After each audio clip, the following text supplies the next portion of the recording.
Halo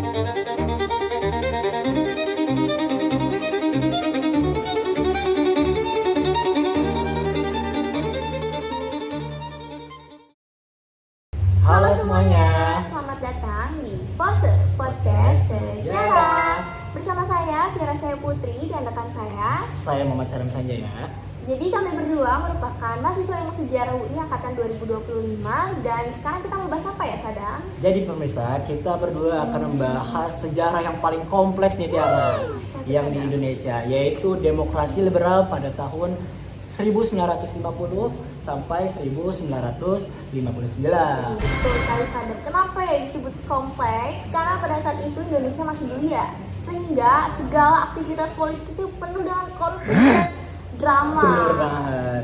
Dalam video singkat ini, kita berdua nih akan membahas 4 diantaranya, yaitu jatuhnya bangun kabinet, konflik antar partai, pemilu 1955, dan bayang-bayang separtisme.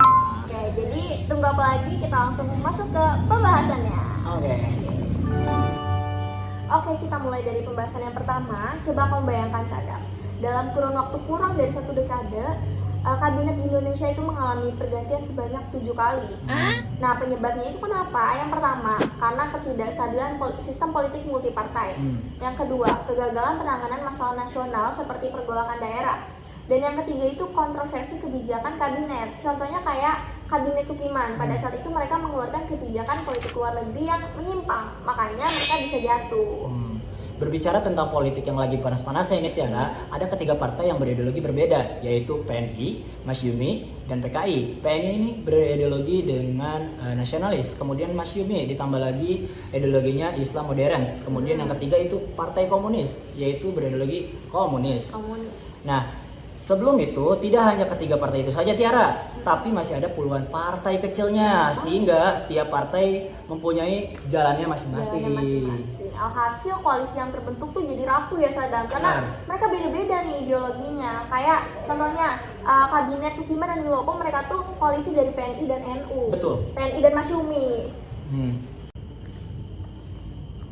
Tapi kamu tahu gak Tiara? Apa tuh? Pada periode 1955, rakyat Indonesia memberikan suaranya secara langsung. Tahu nih, pasti itu pemilu pertama, pemilu tahun 1955. Tepat banget. Pemilu ini sering dianggap masyarakat paling demokratis dan paling jujur lah. Oke, karena pada saat itu masyarakat Indonesia punya antusias yang tinggi ya. Betul. Hasilnya juga jelas. Ada apa aja yang muncul sebagai pemenang tuh, Sadam? Yang pertama, kita mengetahui adanya PNI, Masyumi, kemudian ada NU, PKI, dan yang terakhir ini PSII. Pastinya pada saat itu masyarakat Indonesia berharap kayak, wah, pemerintah harusnya makin stabil nih setelah pemilu ini. Iya. Tapi kenyataannya ya nggak kayak gitu ya. Iya Tiara, karena 4 partai besar ini sulit untuk bersatu. Parlemen masih berantakan, bahkan tugas untuk membentuk konstitusinya saja masih mengalami jalan buntu akibat perdebatan antar ideologi. Oke, jadi bisa aku simpulkan sebenarnya pemilu 1955 ini belum bisa menstabilkan kondisi politik Indonesia yang pada saat itu terguncang ya, Sadam. Betul. Karena konflik ideologi dan juga fragmentasi itu malah semakin kuat. Betul. Oke.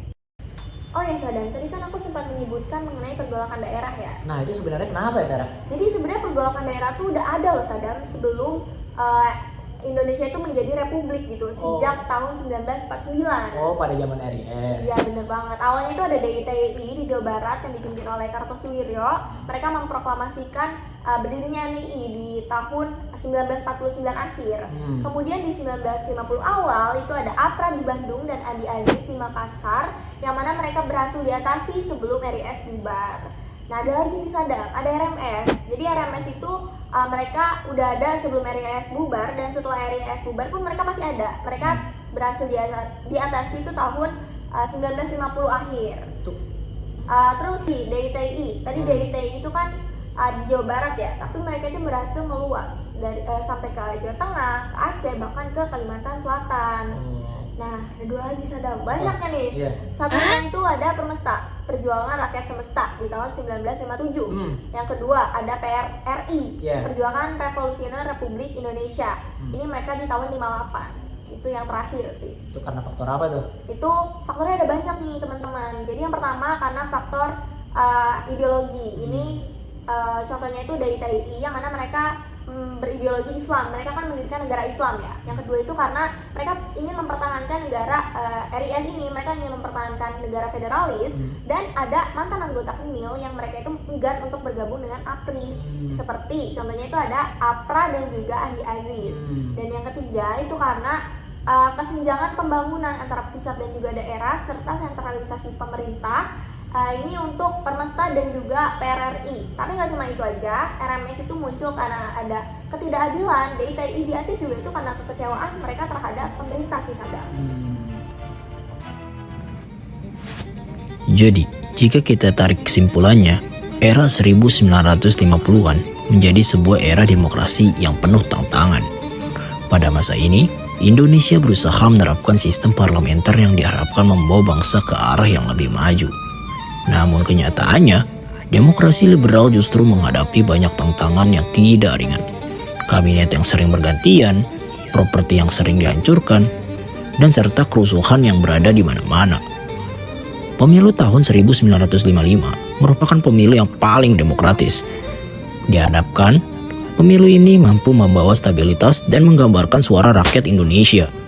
Namun kenyataannya lagi, pemilu tersebut justru membawa perpecahan politik, seperti pemberontakan daerah di DITI dan RMS.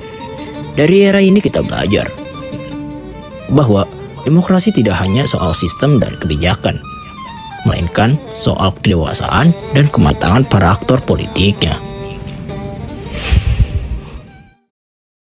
Dengan demikian selesai sudah video singkat dari kami. Kurang lebihnya mohon maaf. Dan untuk kalian para pencinta sejarah, teruslah menggali dan bertanya. Sampai jumpa.